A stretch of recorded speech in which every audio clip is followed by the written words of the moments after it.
네, 이슈앤피플 시작합니다. 트럼프 대통령이 한국 시각으로 내일 오전 5시에 상호 관세 부과를 발표할 예정입니다. 이로써 트럼프발 관세 전쟁은 글로벌 수준으로 확대될 걸로 전망되고 있는데요. 한국의 대미무역 흑자가 지난해 사상 최고치를 기록해 관세 우려가 더욱 커지고 있는 상황. 현 시점에서 어떤 준비가 필요할지 이야기 나눠보겠습니다. 안녕하십니까? 네, 안녕하세요. 네, 반갑습니다. 네, 미국이 상대로 수출하는 모든 나라를 대상으로 상호 관세를 발표합니다. 내일 오전 5시에 발표가 되는데요. 이제 상호 관세 발표 이틀을 앞두고 3월 31일에 국가별 무역 장벽 보고서를 공개하기도 했습니다. 어떤 내용이 있었는지 좀 알 수 있을까요? 예, 우선 무역 장벽 보고서가 뭐냐면 매년 발간이 되는 미국의 무역 정책에 대한 어떤 보고서라고 볼 수가 있어요. 그래서 미국이 하는 수출 그리고 해외 직접 투자 그리고 전자상거래에 대한 해외에서의 그 무역 장벽을 조사해가지고 대통령과 상하원에 보고를 합니다. 그래서 이건 구체적으로 보면 미국의 무역법이나 미국의 통상이 미국 경제와 안보에 얼마만큼 영향을 주는지에 대해서 좀 주의하고 평가한다는 데 의미가 있고요.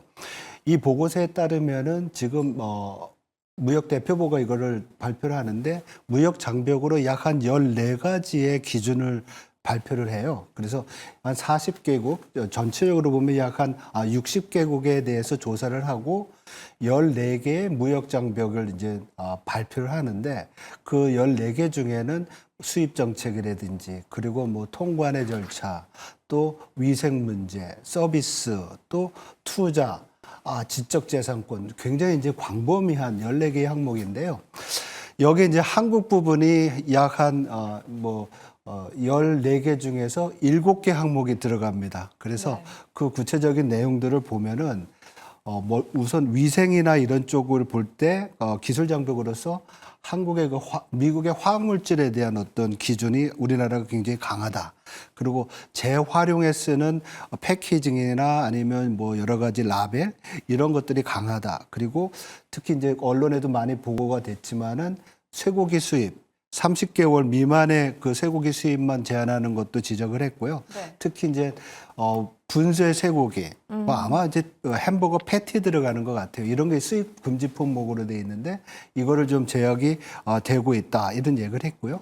그 다음에 이제 정보 조달 부분에서는 뭐 신문 보도에 많이 나온 그 무기류가 이제 $10,000 이상의 군수품 수입에 대해서 한국 정부가 조달, 절충 교육을 실시하고 있는데 그것도 좀 지적을 했고요. 그리고 지적재산권 서비스 부분에서는 OTT 플랫폼에 이제 미국의 OTT 플랫폼에 한국 그 컨텐츠를 집어넣으라는 이런 어떤 요구 같은 것도 지적을 했습니다. 그래서 보면 상당히 이제 많은 부분에 대해서 무역 대표부가 지적을 하고 이것이 아마도 상호 관세나 미국의 그 한국에 만약에 보편 관세가 부과될 때 좀 어떤 기준으로 작용하지 않을까 이렇게 지금 분석하고 있습니다. 네, 한국의 비관세 무역 장벽에 대해서 좀 이야기가 많이 나오는 것 같네요. 자, 그렇다면 우리나라는 미국과의 무역에서 흑자를 거듭하고 있습니다. 그렇기 때문에 이번에는 이제 벗어나기 어렵다 이러한 전망이 있는데 그렇다면 경쟁국보다 더 높은 상호 관세가 부여될 가능성에 대해서는 어떻게 보실까요? 지금 우리가 우려하고 있는 것은 지난 몇 년 동안 우리가 대미 무역 흑자가 되게 빠르게 늘어났어요. 그리고 우리가 그 무역 흑자가 늘어난다는 것은 미국에 대한 수출을 많이 하고 수입을 덜 한다는 거잖아요. 그래서 미국 쪽에서 이 무역 장벽 보고서의 그 부록 부분에 나온 그 수치를 보면 미국이 한국으로부터의 수입이 2023년과 2024년을 비교하면 거의 한 13% 이상 늘어난 거로 그 10대 미국의 적자국 중에서 우리나라가 제일 미국의 수출 증가율이 높았어요. 네. 그래서 이러한 것들을 보면 미국이 한국에 대해서 상호 관세를 높게 가져가지 않을까 이런 이제 분석을 할 수 있는데요. 근데 상호 관세라는 그 용어의 그 정의에 따르면 상호 관세는 어떻게 보면 미국 입장에서 보면 미국 상품이 다른 나라에 수출했을 때 그 나라에서 부과하는 관세에 맞춰서 관세를 매긴다는 얘기잖아요. 네네. 근데 다 아시다시피 한국은 미국과 FTA를 해서 관세율이 굉장히 낮아요. 그래서 이 상호 관세를 우리나라가 미국에 붙이는 관세에 맞춰서 미국이 한국에 관세를 부과한다고 그러면 그 비율은 좀 작을 수 있지 않을까 지금 이렇게 좀 전망을 하고 있죠. 근데 많은 분석에서 따르면은 미국이 지금 많은 나라들이랑 교역을 하잖아요. 네. 그래서 이 많은 나라들과의 교역을 할 때 그 뭐라 그럴까?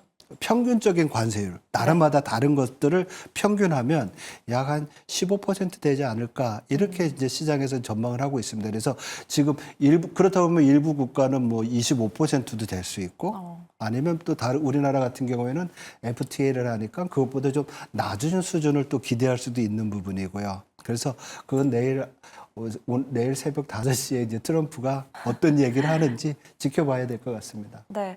그런데 만약에 미국이 우리나라에 20% 이상 상호 관세를 부과하게 된다면 한미 FTA가 거의 무력화되는 게 아닌가 이런 생각도 들거든요. 근데 요번에 그 무역장벽 보고서의 그 한국 부분에서의 시작이 한미 FTA를 설명하면서 시작을 해요. 그래서 한미 FTA가 뭐 2012년 3월 달인가요? 그때 발효가 됐고 그 발효 즉시에 여러 가지 산업 및 상품에 대한 관세의 80%가 없어졌다고 그래요. 그리고 일부 수산물에 대한 관세는 2026년이 되면 이제 없어지고 일부 농산물에 대한 그 할당 관세라고 그래서 일정 부분 이제 쿼터 이후에 또 뭐 관세가 붙거나 이런 조직이 있는데 이거는 이제 점진적으로 낮춰가는 그런 단계라고 보고 있거든요. 그래서 앞에서 말씀드린 대로 이 상호 관세가 지금 현재 두 나라 간의 관세의 어떤 불균형이 어떻게 돼 있느냐에 대한 논의에서 시작을 한다고 보면 FTA의 그 존재 가치라고 그럴까요? 그거는 계속 있어야 될 것 같아요. 왜냐하면 그게 기존적으로 관세를 이제 결정한 그 조약이니까 두 나라 간에. 근데 문제는 이러한 어떤 전반적인 관세의 어떤 시스템보다도 트럼프 2.0에서의 관세가 이러한 상호 관세를 떠나서 타겟티드된 그러니까 표적 관세라고 하죠. 그러니까 너무 많은 나라에 대해서 관세를 부과하니까 너무 복잡하잖아요. 그러니까 더티 뭐 15 해가지고 네. 15개 국가에 대해서 한다는 얘기도 있고 아니면 반도체, 자동차, 또 목재, 의약품, 뭐 구리 이런 쪽에 관세를 매긴다는 그런 항목이 있는데 우리나라 같은 경우에는 자동차와 반도체 이런 주력 수출 품목에 대한 이런 표적 관세가 사실은 더 우려되는 상황이라고 볼 수가 있습니다. 네, 또 한편 유럽에서는 보복 관세 등 조치를 취하고는 있지만 아시아권에서는 좀 대응할 카드가 적어서 아무래도 타격이 좀 커 보이는데 이제 상호 관세 영향에 대해서 한번 짚어볼까요? 예, 뭐 결국은 우리 아시아 국가들이 미국에 대한 어떤 수출 의존도가 얼마나 크냐의 문제잖아요. 근데 네. 앞에서 말씀드렸던 더티 15개국 어떻게 번역하기가 되게 곤란한데요. 어쨌든 15개국 중에서 약 한 9개 국가가 아시아 국가래요. 네. 그러니까 미국의 그 무역 적자 총 무역 적자의 75%를 이 19개 국가가 차지하고 있는데 그중에서 9개 국가가 아시아 국가라니까 대미 의존도가 아시아 국가들이 높다는 거잖아요. 그렇다고 보면 이러한 상호 관세든지 아니면 보편 관세라든지 표적 관세들이 부과가 되면 그 데미지가 다른 나라들보다 클 수가 있죠.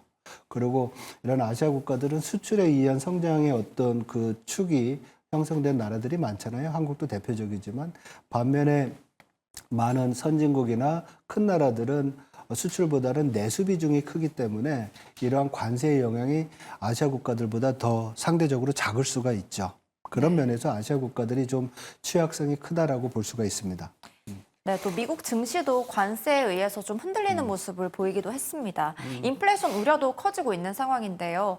또 트럼프 대통령이 좀 비즈니스맨이기 때문에 한번 얘기했을 때 완전히 딱 결정해버리는 게 아니라 약간의 변화 가능성도 좀 얘기를 하고 있는데 그렇다면 추후 관세 조정 가능성에 대해서는 어느 정도로 보십니까? 예, 그 부분이 사실은 내일 새벽에 발표될 관세가 이 모든 관세 논쟁, 여태까지 있던 관세 논쟁의 마지막이 아니라 또 다른 국면의 시작이라고 볼 수 있는 것 같아요. 네. 그러니까 여태까지 관세가 불확실성했었잖아요. 그래서 내일로 끝나는 게 아니라 다시 또 다른 불확실성이 있는데 이게 바로 미국 사정과 또 해외국 사정에 따라서 변동성이 있을 수 있다라는 얘기거든요. 그래서 만약에 상대국이 관세를 내린다든지 비관세 장벽을 낮추면은 관세가 내려갈 수 있고 또 미국 경제가 나빠지면 관세를 좀 약화시킬 수도 있겠죠. 그래서 네. 이 두 가지 조건이 어떻게 보면 향후에 트럼프 관세 정책의 큰 관전 포인트라고 볼 수 있을 것 같아요. 네, 오늘 여기까지 듣도록 하겠습니다. 내일 오전에 발표되는 미국 트럼프 행정부의 상호 관세 발표와 관련해서 전망과 대책까지 알아봤습니다. 오늘 말씀 감사합니다. 네, 고맙습니다.